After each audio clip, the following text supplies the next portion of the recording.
Kids, you guys did a great job this morning. I promise to you that before the day is over, I'm going to explain to you, if you didn't already know, why these kids were up on stage waving around palm branches today. So we are going to get to that. But before we get there, we need to go to the end of Exodus. And so we're going to look at the last 5 verses of Exodus today. In Exodus chapter 40. We've been in the book of Exodus all of 2026, and that is coming to a close today. We need to look at how this book ends. We're going to look at, like I said, the last 5 verses there in Exodus chapter 40. And as we do so, you'll need to remember that basically all of the last half of the book of Exodus has been God giving Moses instructions for the construction of a tabernacle. And the tabernacle is a tent where God's presence would dwell among his people and from where he would lead them. And most of the second half of Exodus, like I said, is instructions for how to construct and use this tent, and then the record of God's people constructing and setting up this tent for God. Last week in Exodus 39, we read this triple repeated result on the screen, that the Israelites did what God had instructed about the tabernacle just as the Lord commanded. And that was important for them. They needed to obey exactly how God had told them to worship him, and they did it. They did it just as he commanded. In the beginning of chapter 40, then they set up the tabernacle just like they were instructed. And then we read this in chapter 40, starting in verse 34. We read there, "Then the cloud covered the tent of meeting," that's the tabernacle that they constructed, "and the glory of the Lord filled the tabernacle. Moses could not enter the tent of meeting because the cloud had settled on it, and the glory of the Lord filled the tabernacle." So they did it God's way. They built it just as God told them to, and God responds to their obedience by giving them graciously and incredibly his presence among them. God's glory comes down and settles on this building. This is a very unique, important step in the Bible because humankind has not been in the presence of God since the Garden of Eden. And now God has restored his presence to the earth here, mediated through the tabernacle that he has ordained to be in the middle of the encampment of his people, the Israelites. And what a moment for the Israelites, given what we've read about them going through so far in this book. Remember, at the beginning of Exodus, they were a people enslaved in Egypt, being oppressed, suffering under harsh labor. They've been through plagues. They've been through the thirst and hunger of traveling across the wilderness. They've been through the sin that they committed at the foot of Mount Sinai with the golden calf that we read about. And after all of that, after all of what they've been through, God has come to dwell among them. God has given them the glory of his presence. But that's not how Exodus ends. Not quite yet. There are still 3 verses to go, and I want to look at those starting in verse 36 now. So God's presence has descended on the tabernacle, and then this is what we read in verse 36. "In all the travels of the Israelites, whenever the cloud lifted from above the tabernacle, they would set out. But if the cloud did not lift, they did not set out until the day it lifted.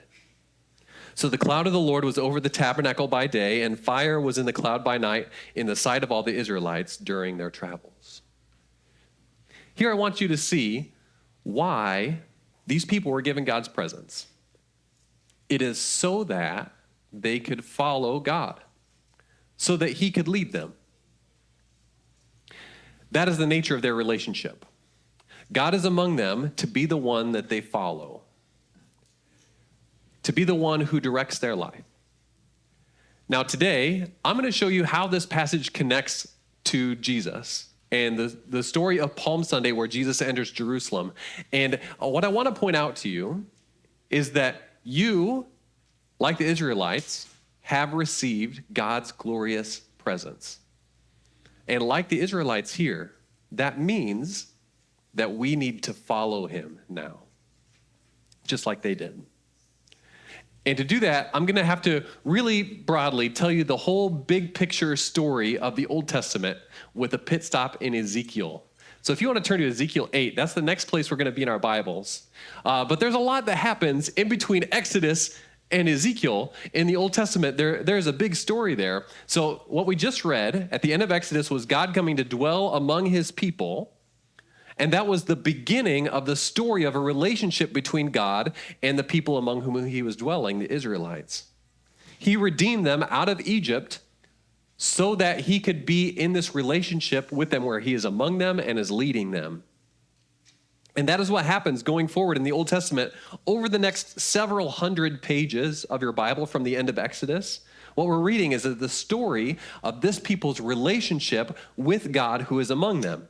God disciplines them when they sin. At times he blesses and delivers them during times of faithfulness. He leads them into the promised land and they settle there. Now the tabernacle that we've been reading about in the second half of Exodus is brought into the promised land, and eventually the tabernacle and the Ark of the Covenant, which sat inside the holiest place of the tabernacle, is brought to Jerusalem. And David's son, Solomon, builds there a permanent building for the tabernacle called the temple. So this tent where God's presence would dwell among his people becomes not a tent in Jerusalem. It is made into a permanent building called the tabernacle, which has the same basic features, architectural features of the tabernacle tent, just in a permanent building. But in the centuries following when the tabernacle is built by Solomon, God's people are continuously and increasingly disobedient. And just as was the case at the foot of Mount Sinai when they built a golden calf and worshiped it, God's people's disobedience through the story of the Old Testament endangers their relationship with him. It endangers the privilege they have been given of having his presence among them, of having a land promised to them by God. So hundreds of years after Mount Sinai, God punishes his people for their disobedience by removing them from the promised land, taking them into exile. First, the northern kingdom goes into exile at the hand of Assyria, and then Judah is exiled to Babylon in the 6th century BC. One of the captives that is taken out of Judah when God punishes his people is a prophet named Ezekiel. He is a prophet to God's people. This is about 600 years after the end of Exodus. Okay, so we're about 600 years further along in the story now, and the prophet Ezekiel has been taken from Jerusalem to Babylon. And after God's people have so thoroughly broken their covenant with God that he has removed them from the promised land, God shows him a vision. So he's in Babylon, but God gives him a vision of Jerusalem. In fact, I want to show you how God gives him this vision because it's pretty fun. So I'm going to put this passage from Exodus 8 up here on the screen. Ezekiel 8. Okay, and because I want you to see how God gives him this vision of Jerusalem. Ezekiel, as a prophet, he has to go through a lot. If you read Ezekiel, God asks a lot of this man. But look how God shows him this vision. I'm going to start reading in Ezekiel 8, chapter 1, it says, in the 6th year, in the 6th month of the 5th day, while I, Ezekiel, was sitting in my house, and the elders of Judah were sitting before me, the hand of the sovereign Lord came on me there. I looked, and I saw a figure like that of a man. From what appeared to be his waist down, he was like fire, and from there up his appearance was as bright as glowing metal. He stretched out what looked like a hand and took me by the hair of my head. The Spirit lifted me up between earth and heaven, and in visions of God, he took me to Jerusalem. That doesn't sound like a very good way to be taken to Jerusalem. Anyone who's maybe past the statute of limitations want to tell on their parents for doing this at one point or another? God grabs Ezekiel by the hair and takes him from Babylon to Jerusalem. That's a long ways to show him this vision. But that's just the fun part. What I want to show you is the content of what Ezekiel sees. So I've highlighted a couple passages here from chapters 10 and 11. These are from 10. In this vision that Ezekiel is given of Jerusalem, that's where the temple is. So their tabernacle that we've been reading about in Exodus, that's where that is. And in chapter 10, verse 4, Ezekiel writes, "Then the glory of the Lord rose from above the cherubim and moved to the threshold of the temple. The cloud filled the temple, and the court was full of the radiance of the glory of the Lord." Okay, so this sounds a lot like Exodus chapter 40, where God's glory came and filled the tabernacle. It says a cloud filled the temple, and the court was full of the radiance of the glory of the Lord. But now God's presence has moved in this passage. God's presence dwelled on the Ark of the Covenant, on the mercy seat, and it has moved away from there to the doorway, to the threshold of the temple. That's what Ezekiel has shown. And then if you go to verse 18 now in chapter 10, it moves further. It says, "Then the glory of the Lord departed from over the threshold of the temple and stopped above the cherubim. While I watched, the cherubim spread their wings and rose from the ground, and as they went, the wheels went with them. They stopped at the entrance of the east gate of the Lord's house, and the glory of the God of Israel was above them." So now it has moved away from this inner tent of the tabernacle to the doorway of the courtyard. God's presence is moving out away from where it dwells, where it was given to the Israelites, and is moving away, and it moves away further in chapter 12, verse 22. This is what we read. It says, "Then the cherubim with the wheels beside them spread their wings, and the glory of the God of Israel was above them, and the glory of the Lord went up from within the city and stopped above the mountain east of it. The Spirit lifted me up and brought me to the exiles in Babylonia in the vision given by the Spirit of God." So what Ezekiel sees in Jerusalem is the glory of God, the one we just read about, had come down and filled the tabernacle in Exodus 40. What Ezekiel sees is God's glory, his presence, leaving the temple, leaving his place among his people. So it departs. It goes from the threshold to the gate, to outside of the city and up on the mountain east of Jerusalem. And I want to show you a map of that here. This is the city of Jerusalem. And here would be the Temple Mount, okay? And so Ezekiel sees God's glory go to the threshold and then to the gate and then out of the city to the mountain east of Jerusalem. This would be the Mount of Olives that you see here on the map. I can show you a modern day picture of what this looks like. Here, this is the Temple Mount. This is no longer the temple. This is now the Al-Aqsa Mosque sits on where the Temple Mount once stood. And so here is the Kidron Valley. This is east from Jerusalem. And up here is that mountain east of Jerusalem that Ezekiel mentioned is the Mountain of Olives. The Mount of Olives, rather. You can see over here, it looks kind of like it's sandy. That's not sand. That's actually boxes with bones in them. It's a giant graveyard. It's been a graveyard for a very long time, since the Second Temple period in the Old Testament. So if you go there today and look east from the temple, you'll see this just hillside just covered in ossuaries, boxes full of bones. It's a graveyard, but here, this whole ridge kind of essentially is the Mount of Olives. This is where Ezekiel saw God's glory leave the Temple Mount and go up the mountain east of Jerusalem, and that is the end of Ezekiel's vision.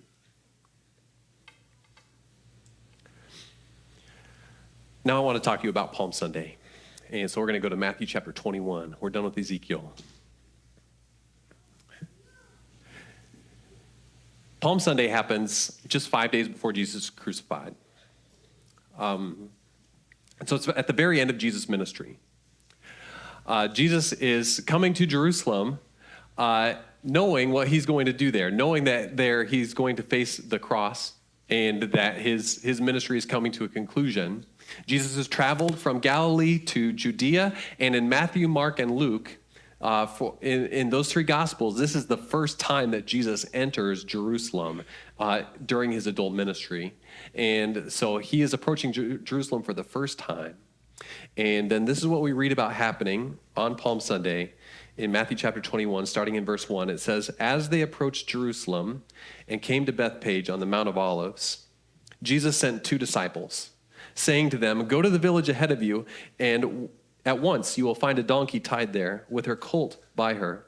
Untie them and bring them to me. If anyone says anything to you, say the Lord needs them, and he will send them right away.' This took place to fulfill what was spoken through the prophet. 'Say to the daughter Zion, see your king comes to you, gentle and riding on a donkey, on the colt, the foal of a donkey.'" That is from Zechariah. Verse 6 now, the disciples went and did as Jesus had instructed them. They brought the donkey and the colt and placed their cloaks on them for Jesus to sit on. Okay, so this is what's happening on Palm Sunday, on this morning, the Sunday before Easter.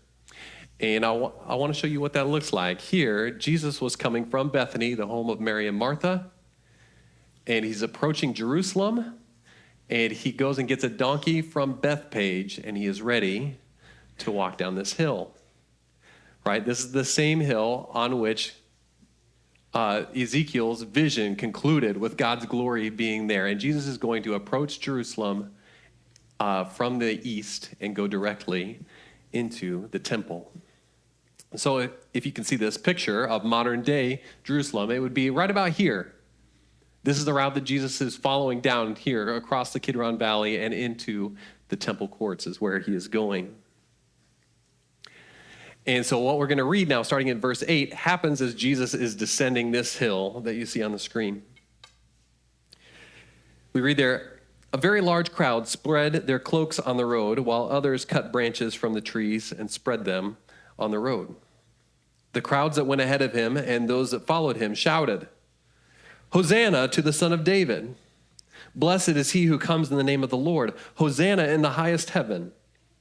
When Jesus entered Jerusalem, the whole city was stirred and asked, who is this? The crowds answered, this is Jesus, the prophet from Nazareth in Galilee. That's the story of the triumphal entry. That's the story of Jesus coming to Jerusalem. So as Jesus is coming down, people were cutting branches from the trees and placing them on the road.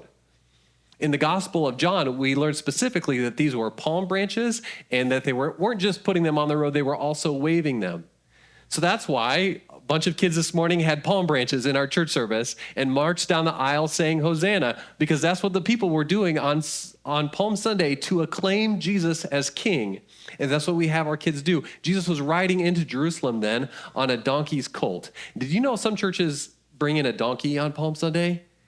I don't know if you guys have ever seen videos of this, but sometimes the procession is not just people with palm branches, but some churches will bring a donkey in and lead the way down the aisle. And I've thought about this here. Joe and Julie have a donkey. How do you think Eeyore would handle that assignment? No, you don't think you'd do so well in here? I was listening to a pastor named Alistair Begg this week talk about Palm Sunday, and he said, somebody in my church asked me if we were going to have a donkey come down the aisle on Palm Sunday. And Alistair Begg said, I have enough donkeys in the pews. I don't need another one in the aisle. I would never say that. That's Alistair Begg says that. So as Jesus is coming down, they're shouting Hosanna from Psalm 118. They're claiming that Jesus is king. What we see the gospel writers portraying here, what I want to show you, is that the presence of God, his glory displayed in his Son, is returning from the east, is returning to his temple, the place where he would dwell among his people, which Ezekiel had foreseen. Ezekiel was given a vision in chapter 43 that God's glory would return to the temple when his people were restored from the east, just as it had departed. And that what the gospel writers are giving us when they're giving us this story about Jesus entering Jerusalem on Palm Sunday is this dramatic portrayal of God's presence returning to be among his people. When Jesus arrived in Jerusalem, he goes directly into the temple. He goes there and begins to judge and condemn what has been happening in that place, in his Father's house. And this is what I want you to see about Palm Sunday. When we're reading the triumphal entry and even about the incarnation writ large, we're reading a dramatic portrayal of the return of God's presence to his people. It's so important to have God's presence, to live life with God. That is the gift that God gave to his people, the Israelites, at the end of Exodus. It was so precious to them. It led them forward. It directed them where to go. It was their protection and power. And I want you to see how, through Jesus, God has returned his presence to his people. And John says this directly in the prologue to his gospel. So the beginning of the Gospel of John, he writes, "The Word became flesh." He's talking about Jesus here, "and made his dwelling among us." Okay, that word dwelling there is the verbal form of the word tabernacle or tent. Okay, he tabernacled among us. "So we have seen his glory, the glory of the one and only Son who came from the Father, full of grace and truth." Right? This is Exodus chapter 40, verses 34. This is the arrival of God's glory among his people. This is what happens when Jesus has come and taken on flesh and as now, here on Palm Sunday, entered the temple of the Lord. Now, the triumphal entry is not the whole story of how this happened, of course. But it's an important visualization of God's glory returning to be among his people as it was in Eden and as it was at Sinai. Even after they had so badly squandered the gift of his presence and seen his glory depart from them. So from here, the sequence continues, right? Because the triumphal entry is part of the story of the gospel that goes on to some very necessary parts. From here, Jesus dies on the cross for sins. He's vindicated at his resurrection on Easter morning. He ascends to the heavenly tabernacle where he serves as our priest and king. And the full arrival of God's presence comes on the day of Pentecost when his Spirit is given to his people. And all this in total is the story of how God has come to dwell, not in a tent in the desert, and not in a building in Jerusalem, but the story of how God has come to dwell in the people of the Messiah, Jesus. God has come to dwell with us. Through Jesus, God has given his presence to you. The story of God's glory filling the tabernacle in Exodus 40 is now our story as God's people. We have been given his presence. It has been returned to us, and we have been incorporated into this people, this covenant people of God through Jesus. So now when you believe and obey the Lord, God's glory has come to you. And it fills you like it filled the tabernacle in Exodus chapter 40. So I want to remind you of how that story ended. Because just getting God's presence was not the point of Exodus 40. They received God's presence so that God could lead and direct them. Now, if you've got God in your life, what do you think he wants to do with you? He wants to lead and direct you. Now, with God's presence, the benefit of having that means that we get to follow him. We get to do what he says, and we get to know what he wants. That's the gift of God's presence. That's what it allows us to do. Jesus has somewhere to take you. So if you picture yourself in the story of the triumphal entry and can imagine yourself on the Mount of Olives, like that picture that we saw as Jesus is walking by on a donkey's colt surrounded by a horde of people raising palm branches and shouting a Hosanna, if you can see yourself in that picture, it should not be as an observer. It should be kind of like a hitchhiker. You should be standing there with your thumb out. Because Jesus arrives as king, not to leave you where you are, but he has somewhere to take you. He wants to lead and direct your life as your king. And if you have seen his glory, if you know what he has done for you by taking on flesh and going to the cross and defeating death, then you have to go with him now. Imagine the Israelites getting God's presence in Exodus 40, and the presence coming down on the tabernacle, and then God's presence lifting from above the tabernacle and moving out in the desert where they're to follow, and them just not going. Them just sitting at Mount Sinai. That's what your life looks like if you see and know what Jesus has done for you, but won't follow him, won't do what he says. Don't be a spectator to the gospel.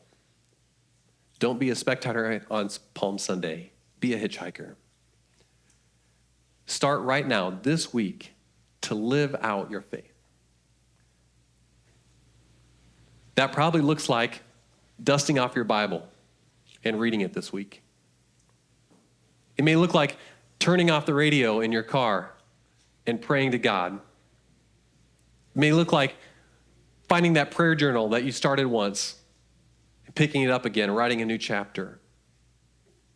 It may look like putting away the anger and the malice and the grudges that you're carrying in your life and beginning to imitate Christ in those relationships. It's going to look like taking that next step in your faith that you've been putting off, scared to do or scared to try. We have been given the gift of God's presence. We have seen his glory. It has descended to among us in Jesus. So now we have to follow him. Now where it leads, we must go. And if you're standing still in your faith, then you're not following the Lord. Let's go to him in prayer. Dear God, thank you for the incredible gift of your presence. Thank you for the grace and mercy you show us by sending your Son.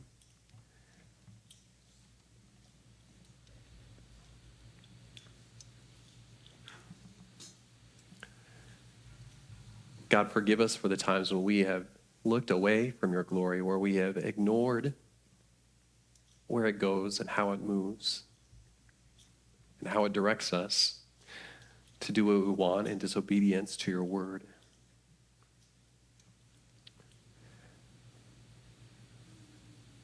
Dear God, fill us with your Spirit. Fill us the way that you filled the tabernacle in Exodus 40, so that we can follow you, so that we can obey you, our King, and walk in righteousness. I pray these things in your name. Amen.